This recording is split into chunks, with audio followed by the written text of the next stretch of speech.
Os saludo cuando vamos a iniciar esta reflexión sobre el tercer domingo del tiempo ordinario, ciclo C.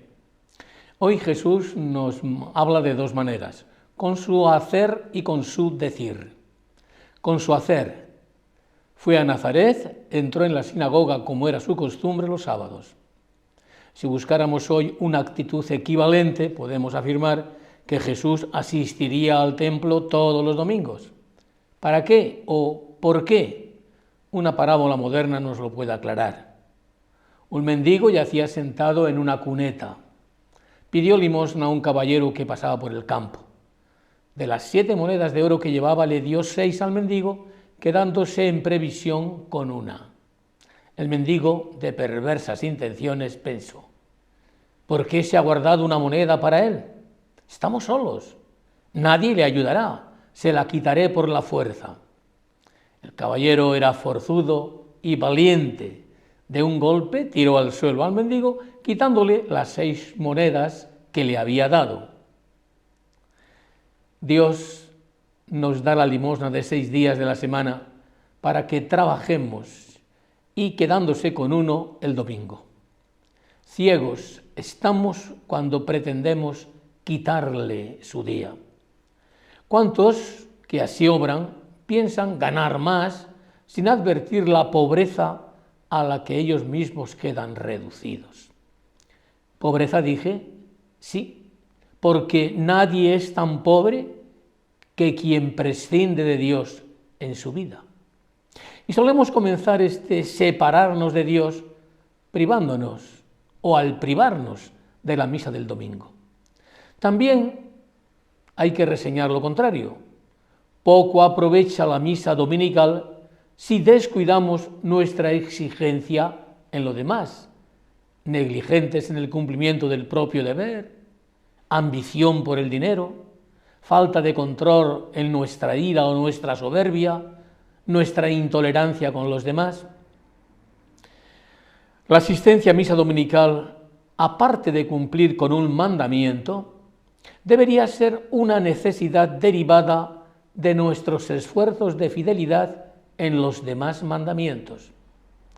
Parte de razón tenía aquel marido, acusado por su esposa de su falta de asistencia a la iglesia, cuando le dijo a ella sin miramientos: ¿y de qué te sirve a ti tanta iglesia si luego en casa nos avasallas con tu lengua con permanente acritud?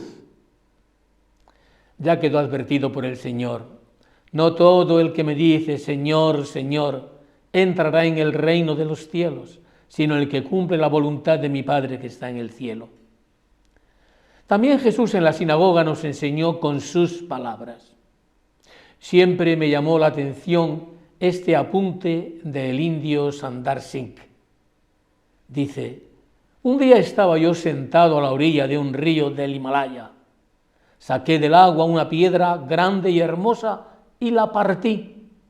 Su interior estaba completamente seco. Esa piedra había estado mucho tiempo dentro del agua, pero el agua no había penetrado en ella.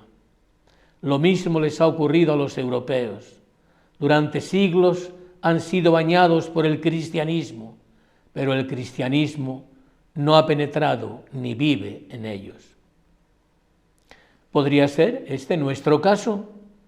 Lo será si nuestro cristianismo, más que en la palabra de Dios, se sostiene apoyado en tradiciones o costumbres poco afines a la fe.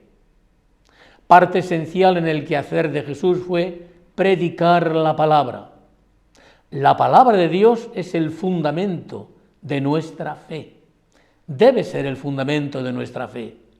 Nuestra fe cristiana no es una corazonada, es un asentimiento firme a lo que Dios nos ha revelado a través de su palabra. 2 cosas. Una para los predicadores, con la advertencia de Santa Teresa, válida también para hoy. Decía ella: no son tiempos de creer, sino a los que viereis van conforme a la vida de Cristo. Bien sabemos que una vida sin palabras vale más que muchas palabras sin vida. Quiero decir, siempre hicieron mucha falta predicadores que hablen con la vida y para la vida. A veces nos tildan los fieles de teóricos, de perfectos teóricos. Se nota sin mucho tardar a los predicadores si hablamos solo de lo aprendido en el estudio o si hablamos de lo que vivimos ayudados por el estudio. Nos vale la advertencia que hace siglos nos dejara Casiano: la doctrina espiritual es estéril si quien la enseña no la vive. San Vicente Ferrer predicó en una fiesta sonada delante de un gran señor. Se preparó no como era su costumbre, con libros, autores, con párrafos elocuentes. Magnífico sermón. Aquel señor quiso oírle al día siguiente. Vicente, arrepentido de su vanidad de la víspera, se preparó en la meditación y en la presencia de Dios. Al terminar, el Señor le dijo: hoy me habéis gustado más, con convicción, con fuego. ¿En qué consiste? Dijo San Vicente: es que ayer predicó Vicente, hoy ha predicado Cristo.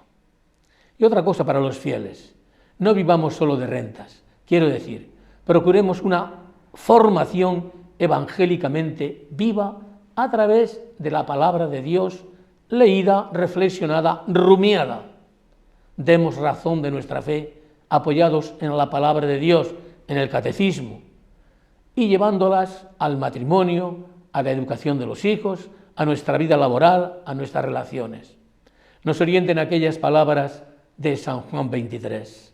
De la teoría a la vida no se llega sino a través de un prolongado esfuerzo de reflexión y oración. El domingo pasado, bautismo del Señor, hablábamos de dos vidas, humana y cristiana. Hemos de hacer crecer y madurar las dos si queremos una felicidad auténtica. La vida cristiana crece como la vida humana, con alimento, ejercicio y con años por delante. El alimento no llega con la palabra de Dios, con la oración, con los sacramentos. El ejercicio se da si presentamos batalla a nuestros fallos, a nuestros vicios, contra soberbia, humildad, contra lujuria, castidad, contra pereza, diligencia. Ampliaremos esta breve explicación de cómo crecer en la vida cristiana en otra ocasión. Concluyamos con este párrafo del gran San Agustín, donde hace ver la correlación de la Eucaristía, fijaros, y la palabra de Dios. Dice el santo: no vale menos la palabra de Dios que la carne de Cristo. El que oye negligentemente la palabra de Dios no será menos reo que el que dejare caer a la tierra por falta de cuidado el cuerpo de Cristo.